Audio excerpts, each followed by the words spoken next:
Once upon a time, there was a beautiful princess who was bored with life at court. As she was the king's daughter, she couldn't go and play with other children her age.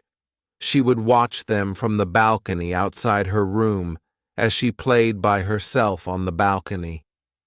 She would dream of going on thousands of adventures beyond the castle walls. One day, when she had grown up, the princess heard a song that the children were singing on the street outside the castle garden. "The king will sleep and will not wake until the early morning of San Juan." This song surprised the princess so much that she called over to one of the little girls.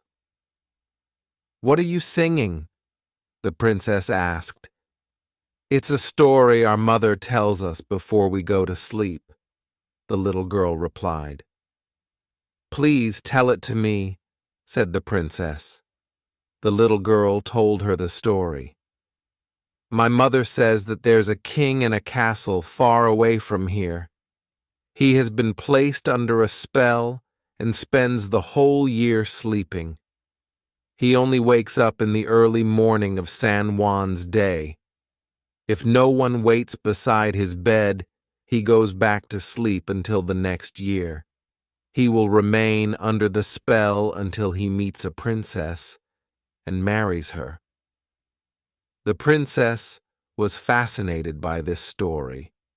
She asked how far away the mysterious castle was. The little girl replied, "I don't know, but my mother says that to get there, you have to wear out a pair of iron shoes." So, the princess ordered that a pair of iron shoes would be made for her. She insisted that they be beautiful, yet tough. When she received the shoes, she put them on and walked to a magical forest that no man had ever dared to enter. A kind old woman appeared in a clearing and asked where she was going. The princess replied, "I'm looking for the palace of the sleeping king, who won't wake up until the early morning of San Juan. Do you know where it is?" The old woman didn't know anything about that place, but she suggested that her child, the son, could help. "But be careful. I worry you may come to harm when you see him. He's very grumpy," the old woman warned. In spite of the warning, the princess insisted on going home with the old woman. Despite her bravery, when she heard the son approach the house, the princess was frightened and hid in a wardrobe. "I smell a human, and I want some," cried the son. "Quiet," said his mother. "There is a poor young girl here. She is looking for the castle that belongs to the sleeping king, who will not wake until the early morning of San Juan. I thought you might know how to help her." "I've never heard anyone speak of the castle or the king, although I think my sisters, the stars, would probably know about it," the son replied. Exhausted from her journey, the princess went straight to sleep without any dinner. She stretched out and slept on top of a table. Her hunger woke her the next morning. The old woman prepared a delicious breakfast that the young princess devoured. As the stars arrived one by one, the stars were incredibly tired from their night of work. The princess asked every one of them about the story, but not one of them had heard of the sleeping king.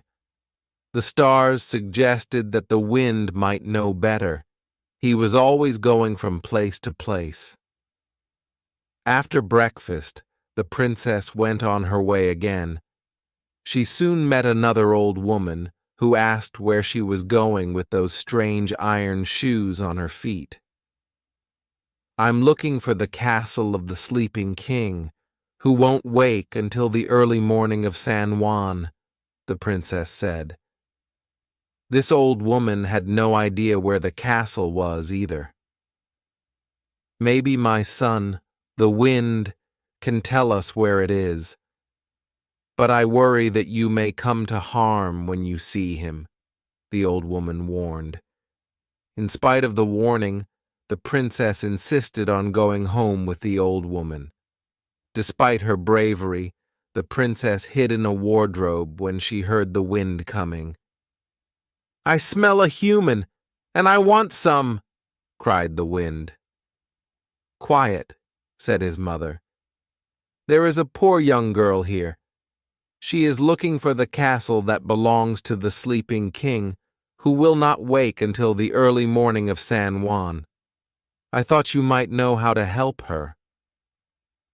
"If she exits through the door on the other side of our house, she will arrive there," said the wind. The princess went out the side door, as the wind had said. After walking for a bit, she discovered that she was barefoot. The iron shoes had disintegrated. Amazed, she looked up and saw a magnificent fortress with an open entrance.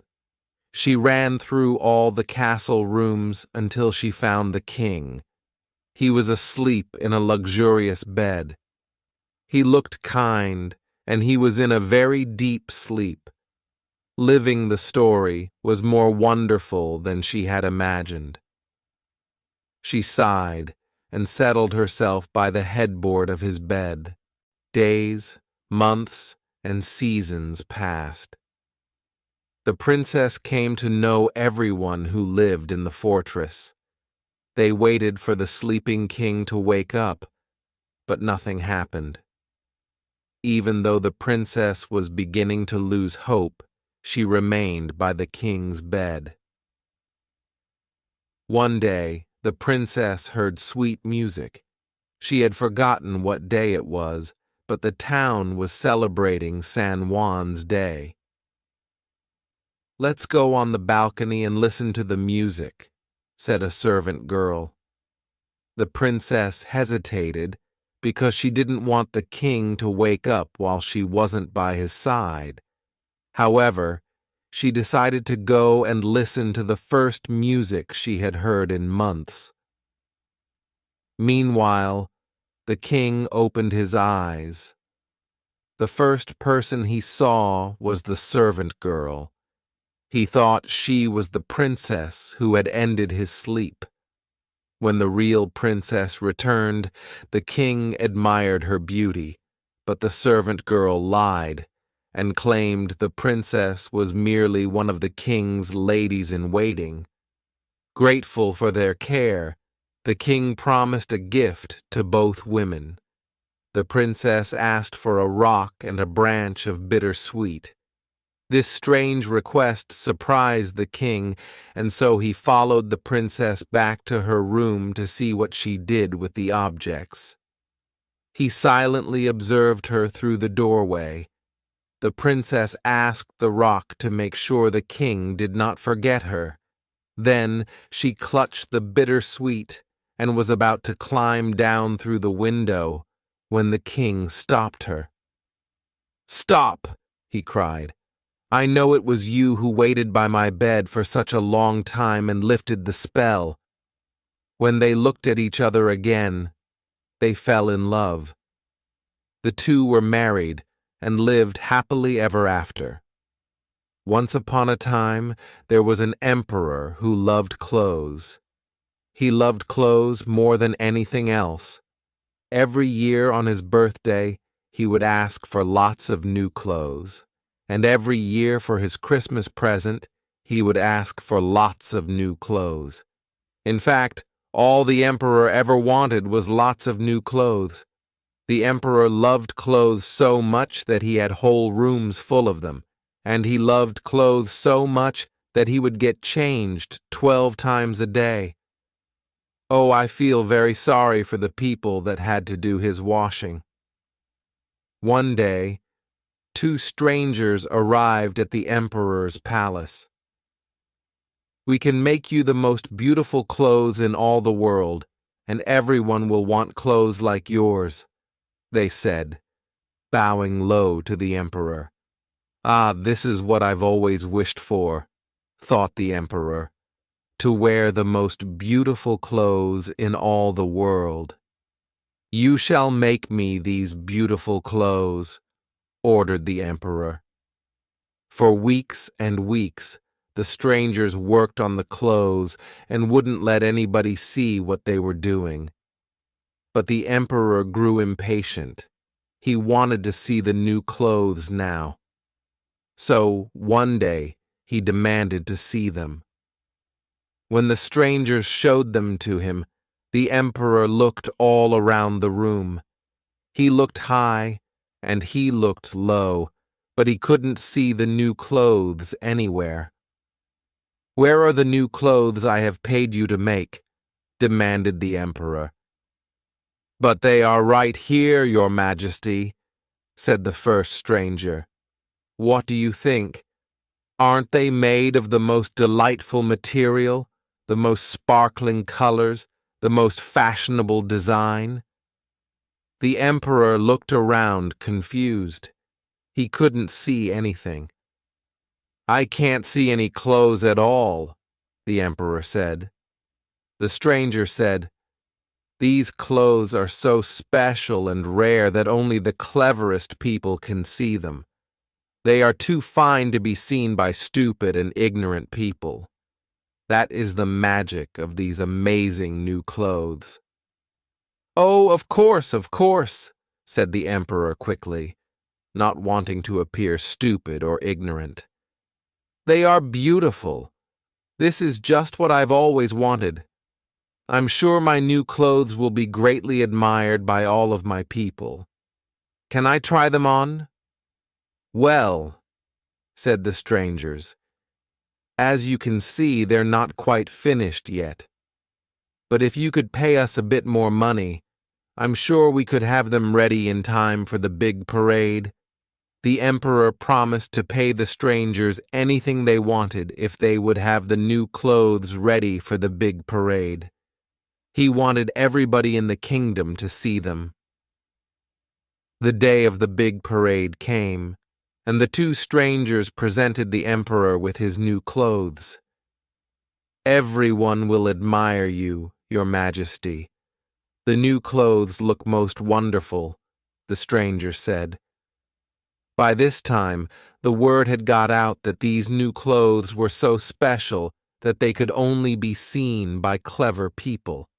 And not wanting to appear stupid or ignorant, all the emperor's friends said, "Oh, how wonderful! Oh, what colors! Oh, what style! Oh, your new clothes are, magnificent, your majesty." "Oh dear," thought the emperor. "All my friends can see my new clothes, but I can't. Does this mean I'm stupid and ignorant and not fit to be emperor? I will have to pretend I can see them so that nobody thinks I'm stupid. No one can know the truth."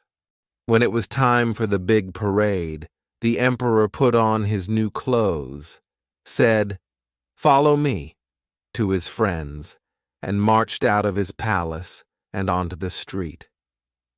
Crowds of people lined the road and watched the emperor and the big parade. There were knights on horseback, huge elephants with jewels, and smartly dressed soldiers parading along the street. But the star attraction of the big parade was the emperor's new clothes. The crowds had all heard that only clever people could see the emperor's new clothes, and not wanting to appear stupid or ignorant, they all said, "Oh, what a lovely outfit! Oh, doesn't he look smart? How lovely the emperor's new clothes are!" The emperor was very pleased that everyone was admiring his new clothes, even if he couldn't see them himself. Suddenly, a little voice from the crowd shouted out, "Hang on! He's got nothing on!" The emperor's as naked as the day he was born. A hushed silence fell over the crowd, and the big parade stopped. Then everyone suddenly burst out laughing. "The little boy's right," they said. The emperor hasn't got any clothes on." The emperor blushed and went red. They were right. He wasn't wearing any clothes at all. "Pass me a cloak," he ordered one of his friends. "I must return to the palace and put some clothes on.